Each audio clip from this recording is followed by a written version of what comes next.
कहानी शुरू होती है जेनी नाम की सिंगल मॉम से, जो अपनी बीमार बेटी आर्या के साथ एक टूटे-फूटे अपार्टमेंट में रहती है। इनकी लाइफ काफी मुश्किल भरी है और हर दिन इनके लिए एक नई लड़ाई की तरह होता है। एक सुबह जेनी अपनी बेटी आर्या को स्कूल के लिए तैयार कर रही होती है। आर्या बार-बार बीमार पड़ती रहती है, इसलिए उसे दवाइयों की जरूरत होती है। जेनी उसे नहलाते हुए कहती है, ध्यान रखना, अपना साइंस प्रोजेक्ट गीला मत करना। लेकिन आर्या नाराज हो जाती है और कहती है, वो खुद से नहा सकती है, उसे माँ की जरूरत नहीं। फिर वो दुखी होकर बताती है, स्कूल में टीचर ने पूरी क्लास के सामने कह दिया, उसकी माँ उसके लिए लंच नहीं खरीद सकती। ये सुनकर जेनी का दिल टूट जाता है, लेकिन वो कुछ नहीं करती और काम पर जाने की तैयारी करती है। जेनी बाहर जाते हुए अपने पड़ोसी को, जो व्हीलचेयर पर है, थोड़े से पैसे देती है।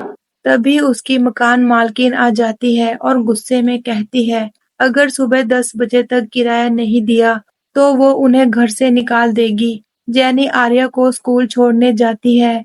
वहाँ स्कूल प्रिंसिपल उसे कुछ अजीब नजरों से देख रही थी, जैसे कुछ गलत हुआ हो। इसके बाद वो जल्दी से अपने ग्रोसरी स्टोर की जॉब पर जाती है।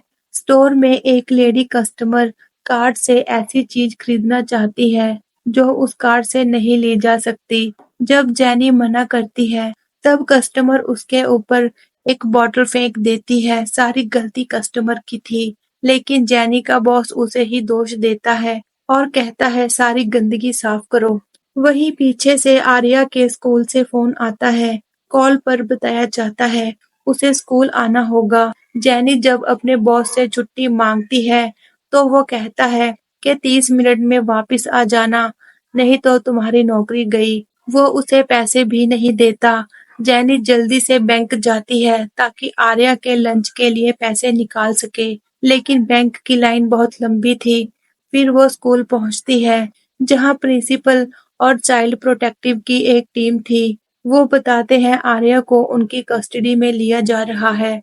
जेनी गिड़गिड़ा कर कहती है, आर्या की दवा बहुत जरूरी है, लेकिन वो उसकी एक नहीं सुनते और आर्या को ले जाते हैं। जेनी पूरी तरह टूट चुकी थी। ड्राइविंग के दौरान जेनी गलती से एक कार को कट मार देती है। कार में ऑफ ड्यूटी पुलिस ऑफिसर था, जो गुस्से में उस पर ड्रिंक फेंक देता है। पुलिस आ जाती है, लेकिन मदद करने की बजाय जेनी की कार जब्त कर लेती है, क्योंकि उसके डॉक्यूमेंट पूरे नहीं थे। अब वो स्टोर पहुंचती है, लेकिन उसका बॉस उसे नौकरी से निकाल देता है और फिर से उसका पे चेक देने से मना कर देता है। अब वो थकी हारी घर लौटती है, तो देखती है उसका सारा सामान बाहर फेंका गया है। मकान मालिक ने उसे घर से निकाल दिया था। अब उसके पास ना नौकरी, ना घर, ना गाड़ी और आर्या भी उससे छीन ली गई थी। चेक कैश करवाने के लिए वो बैंक जाती है, लेकिन उसके पास आईडी नहीं थी। जब बैंक वाले उसे पैसे देने से मना कर देते हैं, तो वो गन निकाल लेती है।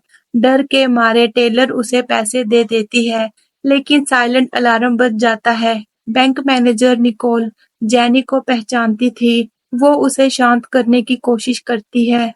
तभी डिटेक्टिव रेमंड, जो आर्मी में रह चुकी थी, जेनी से बात करती है।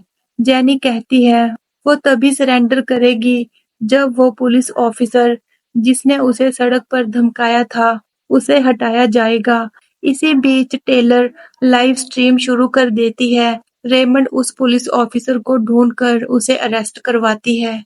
निकोल और जेनी मिलकर बैंक के कैमरे बंद कर देते हैं, लेकिन एक दूसरी टेलर वॉशरूम में एक नोट छोड़ती है, जिसमें लिखा था, जेनी के पास कोई खतरनाक चीज नहीं है, बल्कि वो आर्या का एक साइंस प्रोजेक्ट है।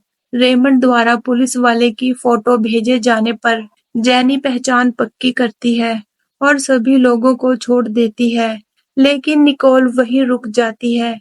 अचानक जेनी की मॉम का फोन आता है। वो बताती है, आर्या की मौत पिछली रात हो गई थी, अटैक के कारण। फ्लैशबैक में दिखाया जाता है, पूरी कहानी में आर्या की मौजूदगी जेनी की सिर्फ इमेजिनेशन यानी कल्पना थी।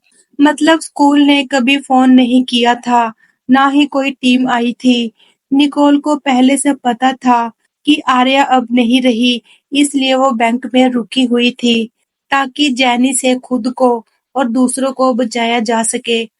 एफबीआई बैंक में गैस फेंकती है, गोलियों की आवाज भी आती है, लेकिन ये भी जैनी का वहम होता है। असलियत में जैनी डिटेक्टिव रेमंड के सामने सरेंडर कर देती है। निकोल उसके साथ ही थी। ये कहानी केवल एक महिला की नहीं है, बल्कि एक माँ के टूटने, समाज की बेरुखी और इंसान की मानसिकता की गहराई तक जाती है।